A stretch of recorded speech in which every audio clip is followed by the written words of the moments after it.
Good afternoon. Today's Battle Rhythm, Empowering Military Connected Children, will be hosted by Caitlin Cashwell. Caitlin is the Director of Community Integration. Community Integration is America's Warrior Partnership's proven model that provides communities with the tools and the knowledge to implement a customized program that is responsive to local veterans, their families, and caregivers. We empower communities to empower veterans. To find out more about the community integration model, please visit americaswarriorpartnership.org/community integration. Caitlin, that's all for me. The floor is yours. Yes, thank you everyone for joining us today. Welcome to our Battle Rhythm. Welcome affiliated communities, 4-Star Alliance members, veteran serving organizations, as well as our guests. So today we are kicking off the month of the military child with this Battle Rhythm, and our subject matter expert that will be speaking with us today is Dr. Amy Taft, founder of the Third Star Foundation, and Hannah Hutler-Boyd, Chief Program Officer of Camp Corral. Then next we will be sharing a national resource with Dr. Edie Frudenberger, the CTO of Blue Star Academy. Then we'll round out the agenda with, of course, our question and answers, and then our great collaboration breakout rooms. Now I'm going to go ahead and open up the floor for our subject matter experts, Dr. Amy Taft and Hannah Hutler-Boyd. Awesome. Thank you so much, Caitlin. Thrilled to be joining y'all. My name is Hannah Hutler-Boyd. I am the program officer for Camp Corral, and our mission is to transform the lives of children of wounded, ill, and fallen military heroes by providing camp, advocacy, and enrichment programs. Our team develops and delivers specialized programming created to meet the needs of children of wounded warriors and their families. So along with our traditional summer camp program, we offer family camp retreats, peer connection activities, as well as holistic and supportive services, such as the virtual art program that we've partnered with Amy and Third Star Foundation, as well as Creative Vets to offer. And super excited to be joined by Amy Taft, and I will let her introduce herself and the Third Star Foundation. Hi everyone, I'm so happy to be here with you this afternoon. I am Amy Taft. I am the founder of Third Star Foundation. Third Star Foundation is a very unique peer-to-peer support program for children that have somebody in the home that is living with them that has an injury or a wound as a result of their military service. And this Third Star was founded out of a very personal mission. My husband was wounded in 2012, and I noticed my very well-adapted military children all of a sudden had a bomb blow up in the middle of their house. They retreated, they were quiet, they disassociated from their friends, and leaning on some prior training about peer-to-peer support and the power that peer-to-peer support has with children and helps them normalize everything that's going on inside their house, I decided to create a model and to stand up monthly peer-to-peer support groups for children ages 8 to 16 that have a shared commonality. And that shared commonality happens to be an injury or a wound in the house, and that makes them really a child caregiver. So we have been around for about 2 years. We are very small. Thanks to COVID, we have been able to open up our doors nationwide through virtual support groups, and now have children from 6 different states that are meeting together once a month. So that is Third Star Foundation. We'll let you know a little bit more about that. But the one thing I did want to say is let you all know a little bit about the background and how Third Star and Camp Corral linked up to get us started for the day. So my children, as I said, had a bomb go off in their house whenever their father came home with moderate brain injury. At that time, Camp Corral had just started, and my oldest daughter had the privilege of attending one of the very first Camp Corral sessions. And that was really the first time I really had the understanding of how this peer-to-peer support worked with children in this aspect. My daughter went to camp, she came home, she took some risk. She did not want to leave the home before that because she was afraid of what would happen to dad again if she was gone. And she was able to reach out for Camp Corral. It was that moment that we started understanding the power of how healing a child could begin healing a veteran in the home as well. Because as my children started to heal and as they started to reach out to peers that also had a parent or an adult in the home that had received an injury, and they started normalizing their own feelings with peers who had the same types of feelings and experiences, then my husband realized that the family was going to be okay. And in true veteran format, veterans always put everybody else before themselves. And so my husband was putting himself before the care of our family, and he would not begin to heal and he would not begin to take care of himself until he knew that we were taken care of, and especially his children. So through that relationship, over the years, I've had just a wonderful time to be able to share this story with Camp Corral. Very supportive. Third Star has been able to carry out that same mission throughout the year and to provide these children with peer-to-peer support. So I say that all in reference because as Hannah and I have a conversation with you all today, because that's truly what we're going to do, is have a conversation with you all today, is I want you to keep that in the back of your mind. Healing veterans can often begin with healing the children that are in a home or healing the family that is surrounding that veteran, and it gives them the power to heal. So please keep that in the back of your mind as we continue our conversation today. Yeah, Amy, I think highlighting your girl's experience there really segues beautifully into the first thing I'd like to talk about, which in this community, we talk a lot about how resilient military children can be. And I want to put the emphasis there on the can be, because they need the supports and they need the resiliency pieces in their toolkit in order to get there. One of the things that we are hearing from our parents is that mental health for their military connected kids is a huge concern for them right now. In our most recent survey, we asked parents what their concerns were, and about 50% shared that mental health of their child was a big concern.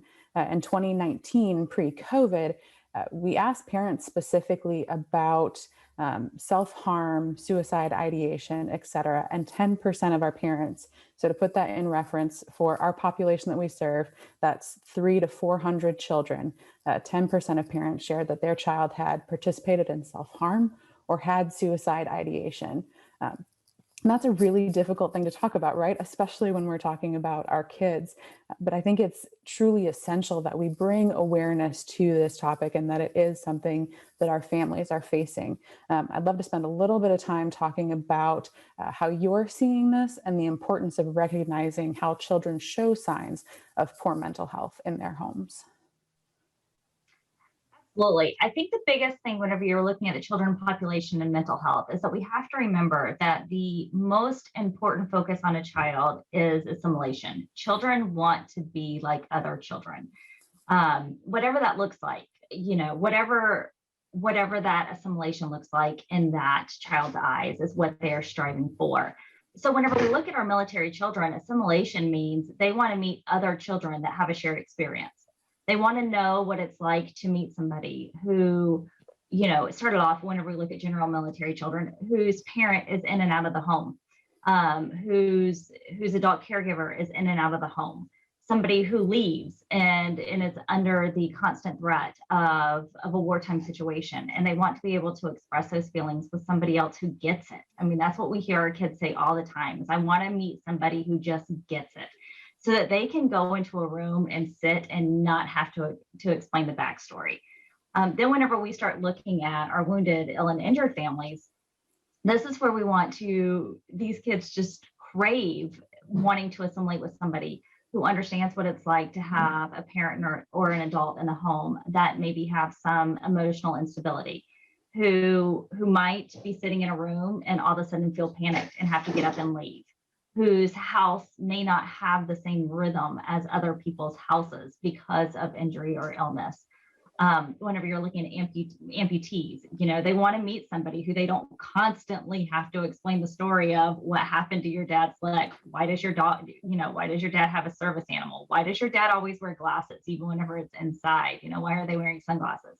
And this is really the beginning of really positive mental health. And whenever we keep our children disconnected from other people they can assimilate with, this is where it starts breaking down. That is the very first step of breaking down. And then as they become isolated, then they are giving themselves permission not to have accountability to their peers or to other groups. And really from there, it's just a spiral down. As soon as they lose the assimilation, as soon as they lose the accountability to a friend group, or even a sports team or something that has that need for them to show up, their mental health really starts breaking down. Yeah, and that connection piece is so core to both of our organizations, being able to create those shared bonds. In the veteran space, we talk so much about, staying in contact with your battle buddies and finding your tribe. That same thing goes for our families and for our kids too. They need to be able to find that connection.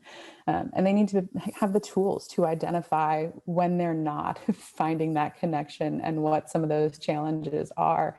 I think sometimes it's really easy to look at a child displaying signs of stress or anxiety and, oh, that's just a kid being a kid. You see little things like the hair twirling or chewing on the hair, or changes in eating patterns, or constant stomach aches or headaches. That's a huge one that we see at camp around homesickness and anxiety.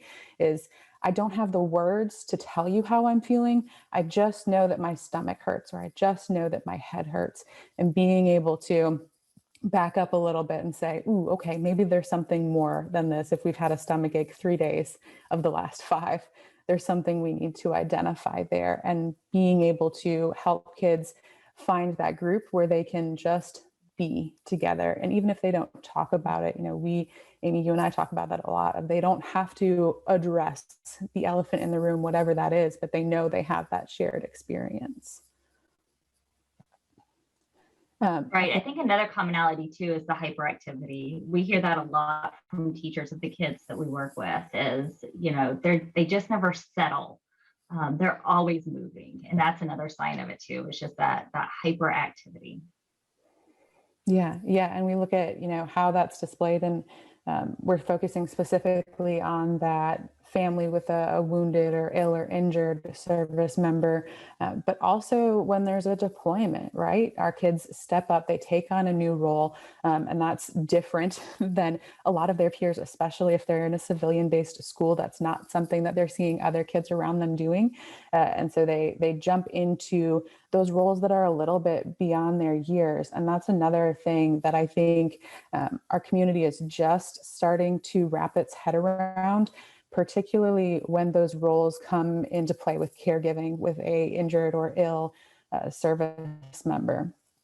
So, we've talked a lot about what our kids do when there's a TDY, when there's a deployment in the community as a whole. We don't really talk about, kids as caregivers in the home, which in some cases, that's what they do. So we've started to notice this, and we heard from our campers that was something that they were doing, was stepping up in these kinds of caregiving roles. Again, they don't have the words to identify that I am a caregiver, but they are, helping make sure when the alarm goes off for the medications, they're taking that to the parent who needs to take those medications, that sort of thing. So we really wanted to, at Camp Corral, get a deeper understanding of this and put some numbers behind the anecdotes that we're hearing. So we've asked parents a really super short, specific question of, does your child fill a caregiving role for the veteran in their household? 30% of parents said, yes, they do. However, and this is where that awareness piece and education comes in that we talk about so much, when we gave parents a list of specific caregiving tasks or activities of daily living, 69% of parents indicated that their child takes on at least one caregiving task in the household. So we can see there's a little bit of a disconnect there. I would love to hear how you've seen this in the community, and what y'all are doing to support some of those challenges that arise because of that. Absolutely. This is one of my favorite questions because people do not think of children as being caregivers. Unfortunately, in the United States, the term child caregiver is becoming very new. Other countries have embraced it, but here it just seems to be a very new concept. But for us at Third Star, what we have figured out is that we can make the assumption that almost every child that comes to us is a caregiver in some way, form, or fashion, because they're filling a hole or a void that's in the family. So either they are directly taking care of the veteran by doing things like hey, dad, you can't bend over and put on your socks. So let me help you with your socks while you're down here. Or reminding them of the medicine. Or let me walk with you down the street. That's a big one that we see a lot is, hey, let me walk with you down the stairs, dad, or let me walk with you down the street, because they know that their parent, whether it be mom, dad, partner in the home, aunt, uncle, whoever it is, they know that that person has a hard time balancing. So to keep that person safe, they'll often walk beside them, because our children are the perfect height for a lot of those injured veterans to balance on. And so they'll walk beside them very slowly with their hand on their shoulder. If they're not filling a spot for the veteran, the other place that we see it is they're filling a role in the family.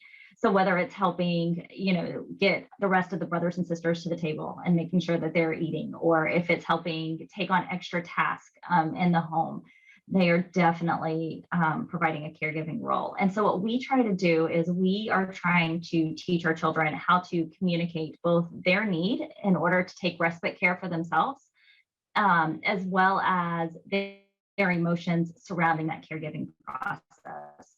So we're really trying to empower our children with the same tools that we would an adult caregiver, teaching them, if you need respite care, go in and find a hobby that you really like, whether it be drawing or painting. That's where the virtual art classes really come in handy. Journaling, doing very basic journaling, even if it's just drawing a picture. We just did an activity with an umbrella where they identified emotions on an umbrella. These are all ways to teach them to take care of themselves, because we're doing a great job of educating our caregivers and how to, connect and take respite care.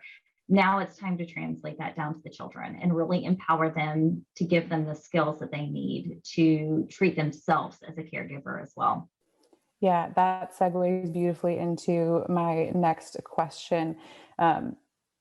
How can we, we've talked about some of these big challenges that are out there. How can we as a community empower military kids? What steps do we need to take? What gaps in services are there?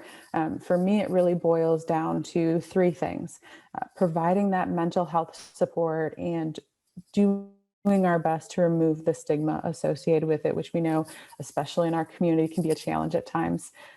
Opportunities for respite and recreation, giving kids the chance to step away from some of those stressors, those challenges that they're facing on a daily basis. And the core to both of our programs, that peer support and connection to other military kids. What are your thoughts? I have to agree wholeheartedly with those. We have to remember that this looks so different in the children community. You really have to start thinking outside of the box. You have to start looking at things like sports teams. How many of us growing up had that sports team where your coach really became your mentor? Those people on the team became your new family. New Balance. I don't know if any of you all heard this past year, it really didn't make huge news, but New Balance gave a grant to children to get them back into sports after COVID. And the whole reason of that was to get our kids back connected again. But that connection piece is just, to me, the key. And to me, whenever you start making the connections with the kids, that begins the peer-to-peer support that helps start the mental health access.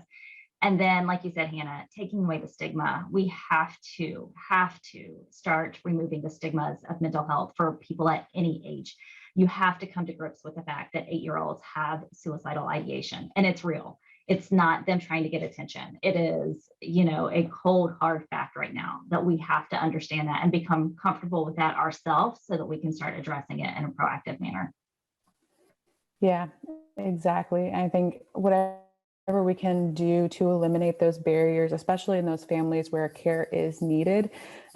We don't want to add to the burden, right? Financial, time, anything like that. So encouraging families to think about who's already in their circle. If you have someone who identifies as a caregiver in the household, who do you as mom or dad, as the caregiver, have connections to who also has kids that you can help them build that friendship? Thinking within your own community, how can you do that? We would love to see everybody's children at Camp Corral.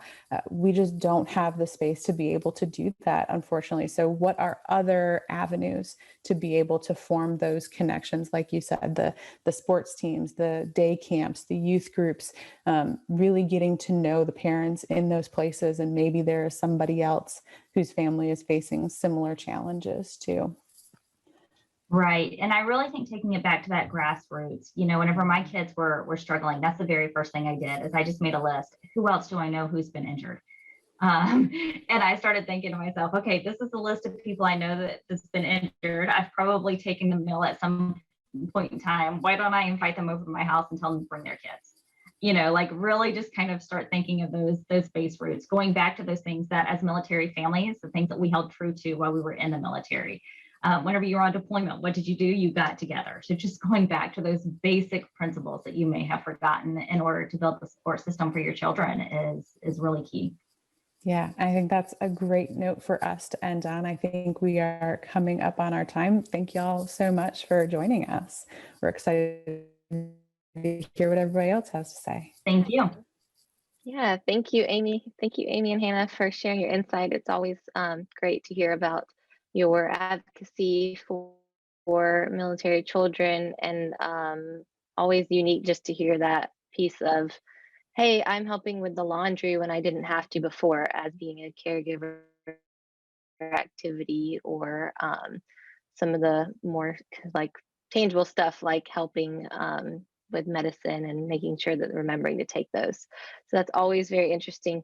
Now we're going to introduce our national resource. So Dr. Edie Friedenberger with Blue Star Academy, and then afterwards we'll open it up for some Q&A. So make sure that you're putting those in the chat box for us. Edie, you want to go ahead? Thanks, Caitlin. Hi, everyone. My name is Edie Freudenberger. I am the Chief Technology Officer and also a co-founder of Blue Star Academy. I'm the spouse of a service-connected Army veteran and the mother of 5. So this is all very personal for me, just like you heard from Hannah and Amy. It's all about my life and my experience and how that applied to my work and my research. So, there's a lot of talk about the needs of military connected children. And my focus has been, and Blue Star Academy's focus has been on military connected students and veteran connected students. So, there are about 2 million military connected children attending schools in the US, and about 80% are in public schools. And that's where we've put most of our focus. Of course, that's not necessarily, we're talking veteran service organizations here. So I would say that most children that are probably connected to, individuals that you're serving may not be in that number. So, there's some invisibility, which we'll address in a second. Of course, all of the different expected issues or complications that these students may feel are related to perhaps deployments. And so mental health issues, a lot of transitioning, certainly much more than any civilian children would experience.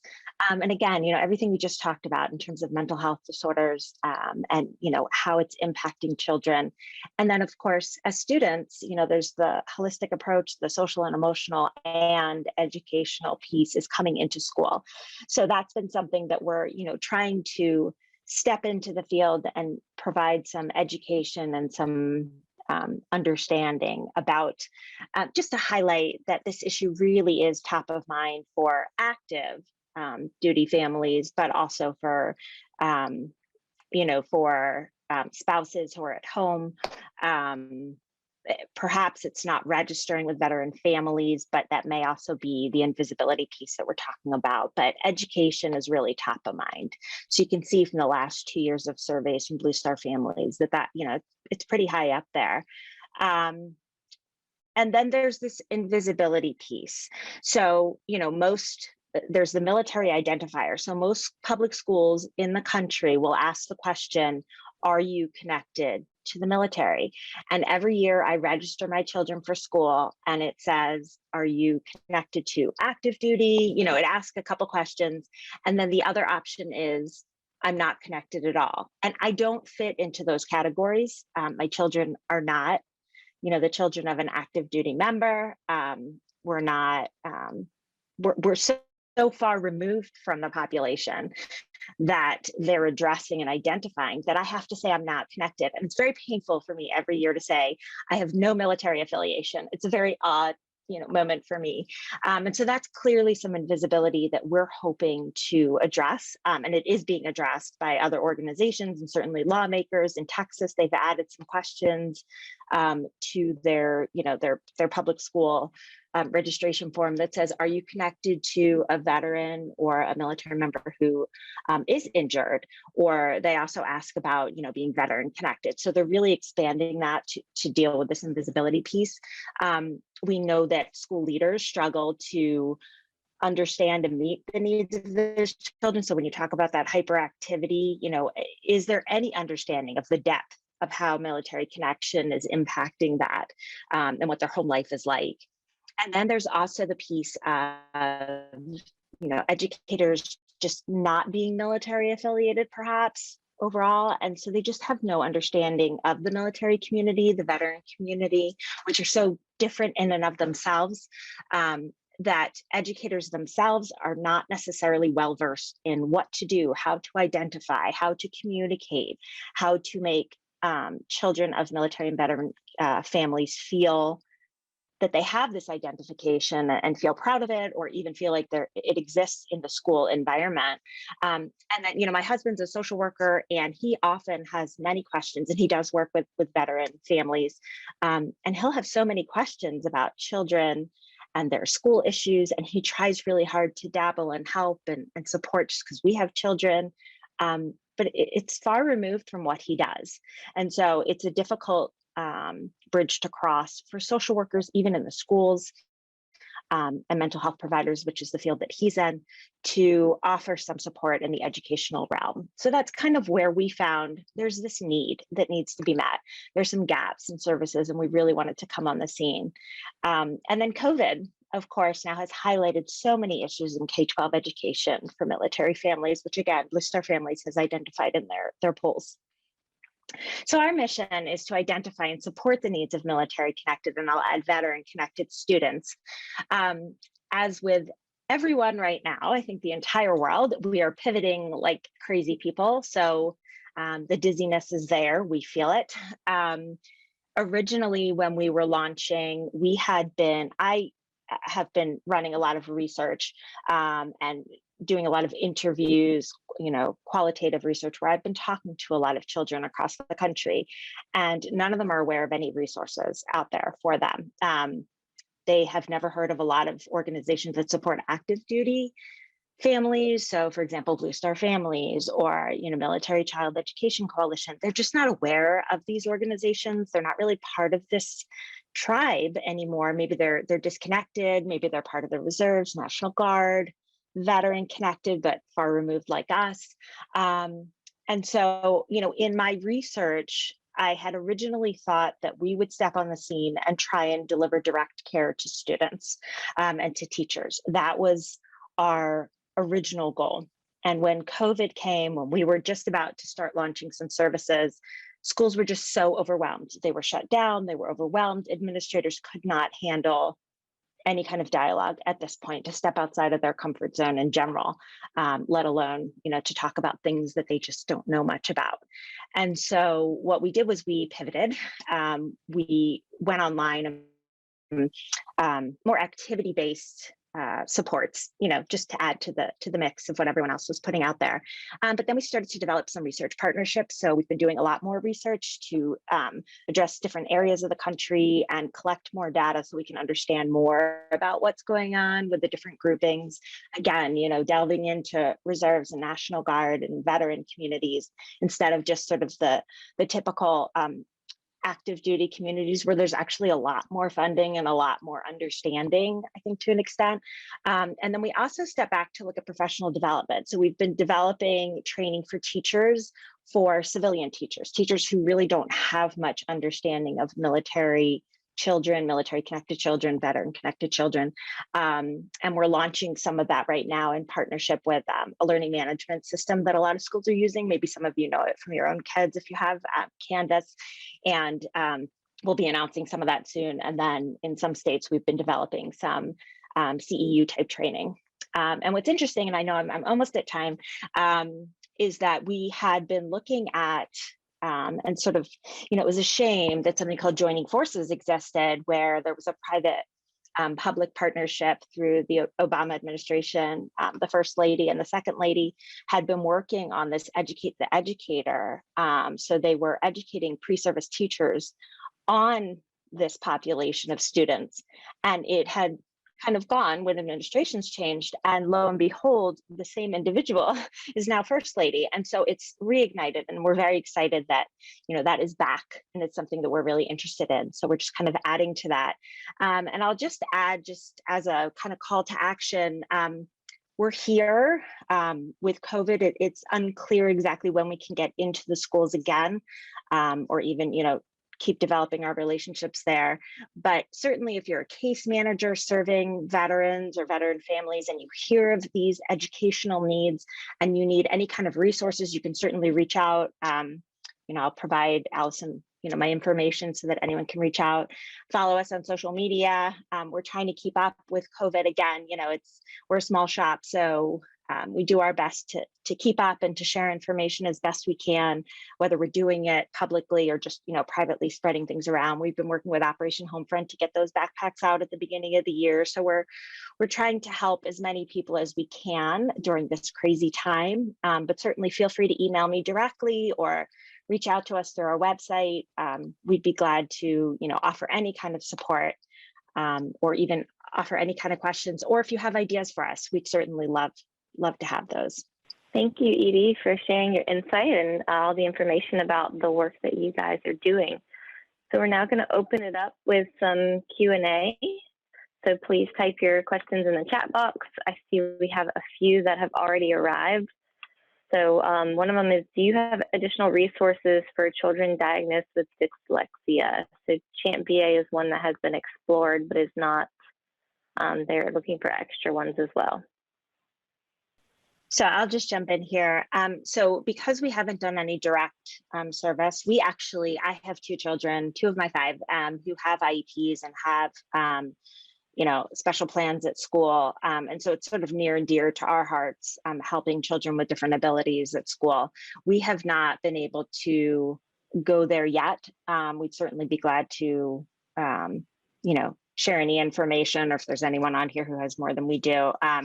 But it's something that we're highly aware of and would love to, you know, address. It's on our agenda for the future, but it's not something that we have the capacity to delve into right now. Okay, and then too, in one of the breakout sessions, I think it's about connecting the resources, so that would be a good brainstorming session as well. So thank you, Edie, for sharing some of that. Caitlin, I'd just like to throw out Partners in Promise. I don't have a ton of information about them. I know that they work in the special needs community for military families, but check them out. I don't want to overpromise and underdeliver, but that's the first one that pops into my head. Okay, great, Hannah. Thank you for that. All right, there's a question about, are you working with a military child education coalition? So I think that's for Edie.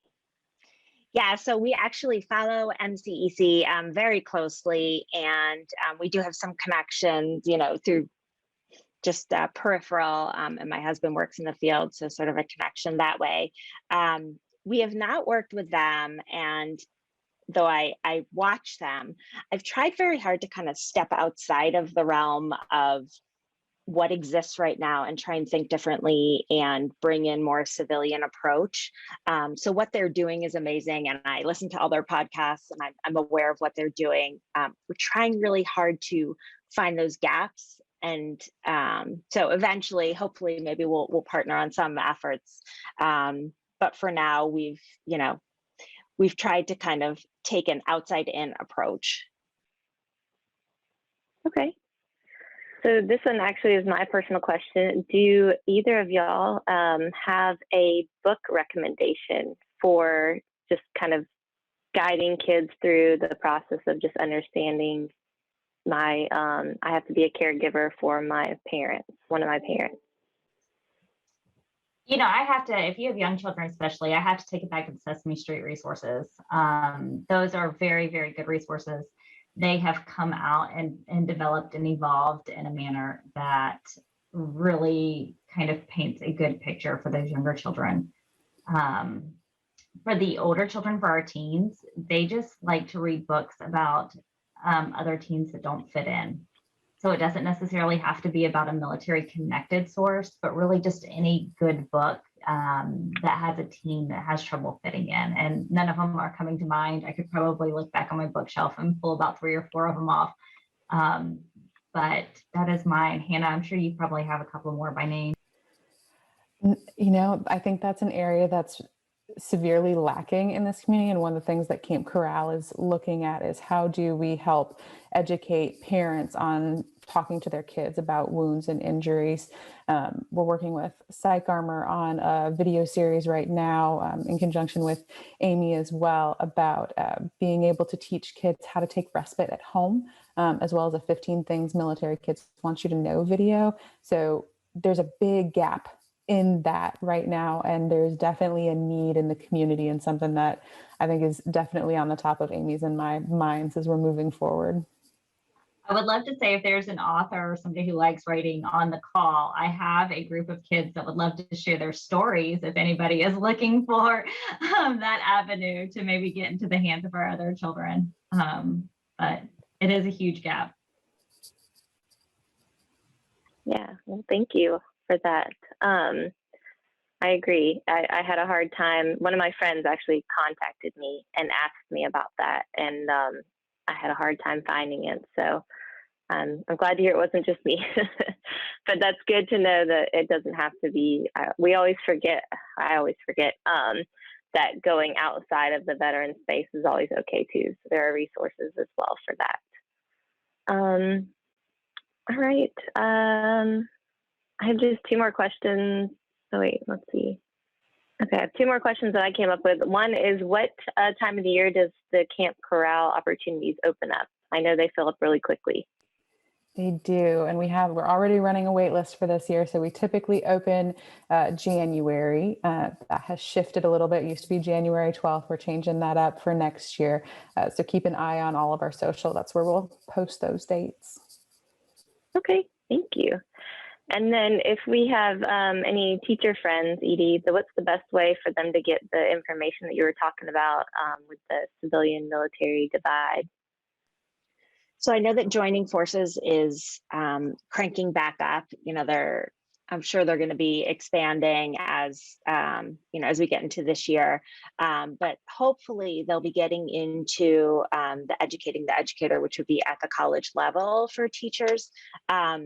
I will, as soon as I can, I'll get you the information. Maybe we can get that out about our training that we're putting out there on Canvas. That would be free on their Canvas network. And hopefully we'll have that up soon. Everything just moves so much slower during COVID, but hopefully it'll be out there soon. Okay, great. Well, we're looking forward to that for sure. All right. Well, thank you so much for being on the Q&A panel. Those are always nerve-wracking, but y'all handled those questions well. And so now we're going to move into our breakout activity. Allison, you want to go ahead? Yes, thank you, Caitlin. For the next 20 minutes, we're going to go into breakout groups. In a few minutes, I'm going to open the breakout room for the collaboration activity. When the activity begins and the rooms are open, then you'll be able to self-select your topic and go to that room. And you do that by clicking on the blue join to the right side of the topic. So topic 1 is connecting to resources for military connected children. And that's going to be led by Jessica Hall from United Through Reading. And then topic 2 is educate around building supported communities for veteran families. And that's going to be led by Virginia Barnes from Upstate Warrior Solutions. And then topic number 3 is advocating for unmet needs of military children. And that's going to be led by Edie Friedenberger that you just heard from Blue Star Academy. And topic 4 is going to be collaborate around empowering military connected children. And that's going to be led by our own Shia Ellis Flint. When you get to the room, please rename yourself by clicking on the participant at the bottom of your screen, and then just rename yourself to your organization. To allow for as much discussion as possible, we're going to ask that you don't do full introduction in the breakout rooms. You just say your name before speaking. So like if you had something to add, just say, this is Allison Williams from America's Partnership as an example, and then add your thoughts. We'll come back together in 25 minutes for a wrap up and have a key takeaway from each group. So I'm going to go ahead and open the rooms now. Hi, everybody. Welcome back. Let's begin our key takeaway sum ups, and we'll start with group number 1, which was connecting to resources for military children. Jessica, did you have a key takeaway for us? Yeah, I think our key takeaway, we talked a bit about how it all, of course, varies on the age of your kids and what kind of issue they're dealing with. But we think overall, parents are really apt to help their kids find that help, where whatever that help looks like for them. So we had a really great conversation. Some of us popped some resources in the chat, so hopefully everyone can access those. Oh, great. That's really appreciated. I'll make sure that gets all out in the after action as well. Awesome. Thank you. Okay. How about group number 2, educate around building supportive communities for veterans? Virginia from Upstate, what did you guys talk about? So basically, we kind of went around at introductions, and I've started a list of resources that everyone has. And I guess one of our key takeaways is there are a lot of great resources out here, but we just kind of got to reach out and educate each other on what is there. Excellent. Thank you. Thank you for that, Crystal. I'll add them to the after action as well. So appreciate you taking those notes. Yeah. Cool. How about topic 3, advocate for unmet needs of military children? Edie? Hey, I think that what came up a lot, and as it did in the main topic, was mental health needs of children, military connected children. And so the idea of training, educating providers, and then a lot of collaboration, again, just like everyone else was saying, like Crystal was saying, just if we can all work hand in hand to try and get the word out and try and support, as best we can. Thank you. And hopefully we'll have, I think Jasmine took some notes in your session, so I'll add those to the after action as well. Thanks, Edie. How about topic number 4? Collaborate around empowering military connected children. Oh, Amy, go ahead.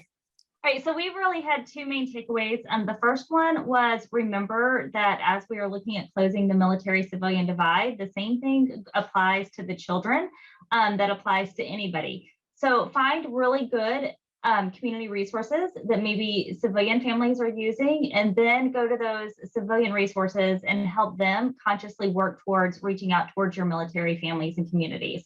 And really just kind of closing and letting people realize that the same challenges that are on the military side are also on the civilian side. It's just the way that we approach the problem a little bit differently that helps create the best solution.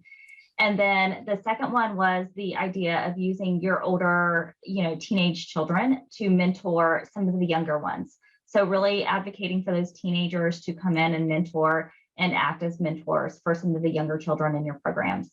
Well, those are 2 excellent suggestions and ideas. Thank you. Thank you for that so much, Amy. Appreciate your great input for the whole entire presentation. So thanks. I'm going to pass it over now to Caitlin to wrap us up. Go ahead, Caitlin. Yeah, thank you all for joining us today. The America's Warrior Partnership, we empower communities to empower veterans. So we hope that we provide you with tools and insight and best practices to do just that in your community. So we believe communities are best equipped to improve the quality of life for veterans. And our goal at America's Warrior Partnership is to provide community partners like you with quality services. So each year we launch a survey to identify what factors lead to a high quality of life for veterans and which ones lead to a low quality of life for veterans at the local level.